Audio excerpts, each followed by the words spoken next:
दोस्तों, जब से बांग्लादेश में नई सरकार आई है, दुनिया को लग रहा है कि ढाका अब पूरी तरह से बीजिंग के कंट्रोल में जा चुका है और अब भारत इस रीजन में अपनी पकड़ खो चुका है। लेकिन हकीकत कुछ और ही है। जिस वक्त बांग्लादेश के तारिक रहमान चीन की गोद में बैठ करके इकोनॉमिक कॉरिडोर के सुनहरे सपने देख रहे थे, ठीक उसी वक्त उनके अपने ही देश के अंदर एक ऐसा प्रॉक्सी नेटवर्क तैयार हो रहा था जो खुद उनके देश के अस्तित्व के लिए ही सबसे बड़ा सिक्योरिटी थ्रेट बनने वाला है। से भी बड़ी बात यह है दोस्तों कि भारत इस पूरे जियोपॉलिटिकल शिफ्ट को एक साइलेंट स्पेक्टेटर की तरह नहीं देख रहा है, बल्कि डोभाल और जयशंकर की टीम ने अमित शाह के साथ मिलकर के ऐसा डिप्लोमेटिक चक्रव्यूह रच दिया है जिसके अंदर उलझ करके बांग्लादेश को हर हाल में वापस भारत की ही शरण में आना पड़ रहा है।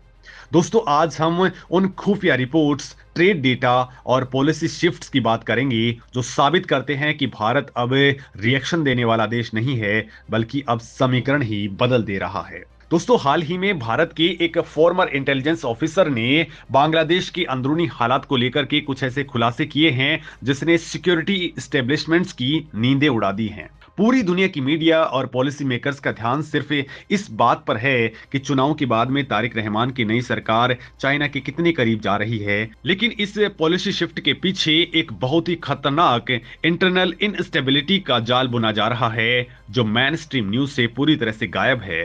खुफिया जानकारों के मुताबिक बांग्लादेश के भीतर कुल 13 covert hostile training camps active हो चुके हैं। ये सिर्फ रैंडम ग्रुप्स नहीं है, बल्कि इन्हें एक वेल प्लान प्रॉक्सी नेटवर्क की तरह ऑपरेट किया जा रहा है। और सबसे हैरान करने वाली बात तो ये है कि 174 ऐसे रेडिकल एलिमेंट्स हैं जिन्हें पहले सिक्योरिटी रीजन की वजह से जेलों के अंदर डाल दिया गया था, अब उन्हें रिहा कर दिया गया है। ये लोग अब सीधे इन ट्रेनिंग सेंटर्स के अंदर पहुंच चुके हैं। ये सिर्फ बांग्लादेश की आंतरिक समस्या नहीं है, बल्कि भारत की इंटरनल सिक्योरिटी के लिए एक सीधा और गंभीर चैलेंज है। दोस्तों, इन 13 होस्टाइल कैंप्स को स्ट्रेटेजिकली 5 अलग अलग ठिकानों के ऊपर स्टेब्लिश किया गया है और इनकी लोकेशन देख करके आपको इनकी पूरी साजिश का असली स्केल समझ में आ जाएगा। दोस्तों, पहला ठिकाना है रंगपुर, जहां 2 कोवर्ट कैंप्स एक्टिव हैं। ये जगह सामरिक नजरिए से भारत के लिए बेहद सेंसिटिव है, क्योंकि ये हमारे सिलीगुड़ी कॉरिडोर, जिसे चिकन नेक भी कहा जाता है, उसके बिल्कुल करीब है। इस इलाके पर होस्टाइल फोर्सेस की नजर हमेशा से रही है। दूसरा इलाका है चटगांव हिल, जहां 3 बड़े ट्रेनिंग बेसिस चल रहे हैं। इंटेलिजेंस इनपुट्स बताते हैं कि यहां सीधे तौर पर विदेशी एजेंसियों से जुड़े प्रॉक्सी नेटवर्क्स अपने बेस बना रहे हैं। ये बड़े होस्टाइल ग्रुप्स हैं जो दशकों से भारत के खिलाफ सिक्योरिटी थ्रेट पैदा करते हैं। और दोस्तों, तीसरी जगह है जहां सबसे ज्यादा 4 होस्टाइल कैंप्स ऑपरेट कर रहे हैं। यहां की गतिविधियां बेहद गोपनीय रखी जा रही हैं और रिपोर्ट्स के मुताबिक यहां एक्सट्रीमिस्ट नेटवर्क से जुड़े अंसारुल्लाह बांग्ला टीम के वॉयलेंट एलिमेंट्स को तैयार किया जा रहा है, जिनका सीधा मकसद भारत के पूर्वोत्तर राज्यों के अंदर सिक्योरिटी क्राइसिस पैदा करना है। और चौथा ठिकाना है नेत्रोकोना, जहां 2 कैंप पूरी तरह से फॉरेन इंटेलिजेंस हैंडलर्स के कंट्रोल में हैं और यहां जेएमबी जैसे रेडिकल नेटवर्क्स को नए सिरे से खड़ा किया जा रहा है। और पांचवी जगह है टंगाइल, जहां मौजूद 2 सेंटर्स को एक खास कट्टरपंथी संगठन चला रहा है, जिसने हाल ही में बांग्लादेश की सरकार पलटने के पीछे भी पर्दे के पीछे बहुत बड़ा रोल निभाया है। लिहाजा दोस्तों, अब इन सबको लेकर के भारत इन पूरे होस्टाइल नेटवर्क के ऊपर बेहद आक्रामक तरीके से नजर बनाए हुए है। भारत के अंदर अमित शाह बाकी लोगों के साथ में मिलकर के लगातार मीटिंग्स कर रहे हैं। दोस्तों, अब सबसे बड़ा सवाल है कि जब देश के अंदर इतना बड़ा सिक्योरिटी थ्रेट पैदा हो रहा है, तो बांग्लादेश की लीडरशिप क्या कर रही है? इसका जवाब हाल ही में तारिक रहमान के चाइनीज दौरे के अंदर छिपा हुआ है। ढाका इस वक्त बीजिंग में भारी भरकम इन्वेस्टमेंट की उम्मीद लगा करके बैठा है। भारत के लिए सबसे बड़ी चिंता मोंगला पोर्ट और प्रस्तावित चाइना बांग्लादेश इकोनॉमिक कॉरिडोर है। ये मेगा प्रोजेक्ट्स भारत के सिलीगुड़ी कॉरिडोर के पास से ही मौजूद है। अगर चाइना का इकोनॉमिक और स्ट्रेटेजिक इंफ्रास्ट्रक्चर भारत की पूर्वी सीमा के पास में बढ़ता है, तो ये रीजनल बैलेंस के लिए बहुत बड़ा खतरा हो जाएगा। इंटरनेशनल रिलेशंस के जानकार और रिसर्चर्स का भी यही मानना है कि म्यांमार में चल रहे कॉन्फ्लिक्ट के बीच में चाइना इस इलाके के अंदर अपना दबदबा बनाना चाहता है। तारिक रहमान अपने ऑप्शंस खुले रखना चाहता है, लेकिन वो ये भूल रहा है कि भारत के बिना बांग्लादेश की दाल गलने वाली नहीं है।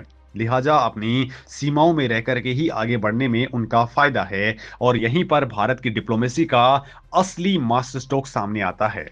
दोस्तों, अपनी सिक्योरिटी कंसर्न्स के बावजूद दिल्ली ने अचानक से ढाका की तरफ एक बेहद कैलकुलेटेड डिप्लोमेटिक सिग्नल दे दिया है। भारत ने बांग्लादेशी नागरिकों के लिए टूरिस्ट वीजा फिर से स्टार्ट कर दिया है।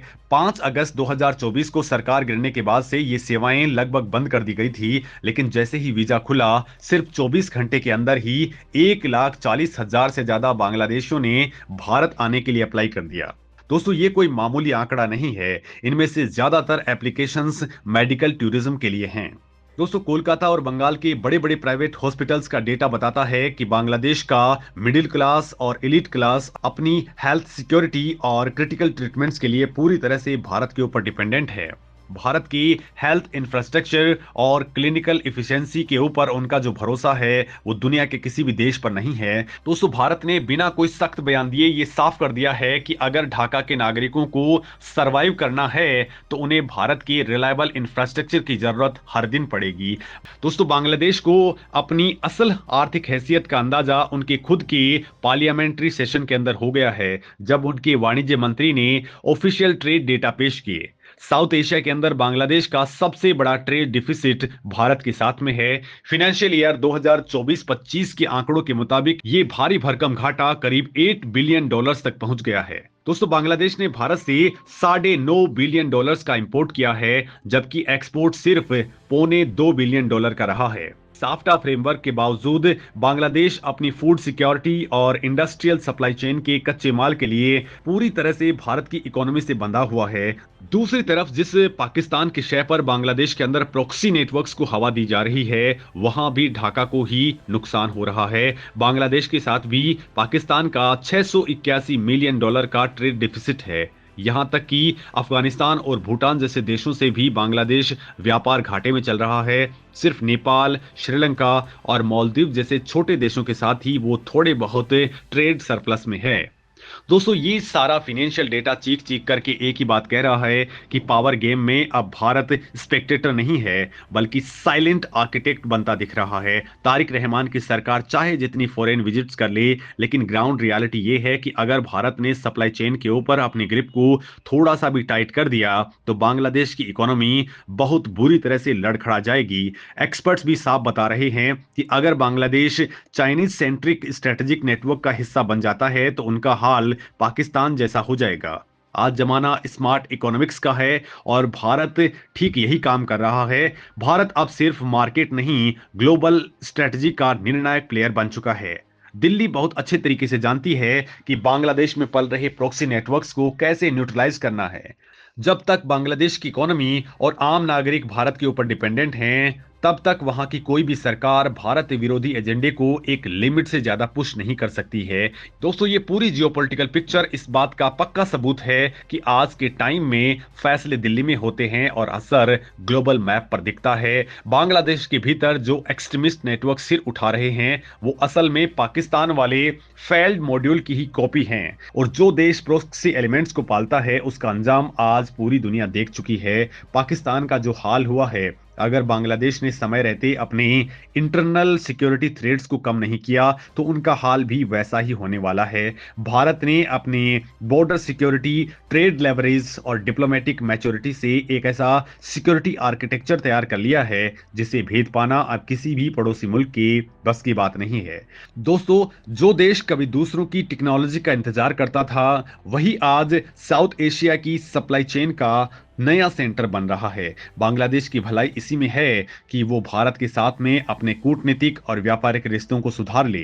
अब यह देखना बेहद दिलचस्प होगा कि क्या ढाका चाइना के इकोनॉमिक ट्रैप में फंस करके अपनी इंटरनल सिक्योरिटी को दांव पर लगाता है, या फिर भारत की स्ट्रेटेजिक ऑटोनॉमी से सबक लेकर के अपने रिश्ते सच्चे अर्थों में सुधार लेता है। दोस्तों, आपको क्या लगता है, भारत का ये डिप्लोमेटिक और इकोनॉमिक मूव आने वाले समय में गेम चेंजर साबित होगा, या दुनिया अभी भी भारत की ताकत को कमजोर आंक रही है? अपना सटीक एनालिसिस कमेंट सेक्शन के जरिए जरूर दें।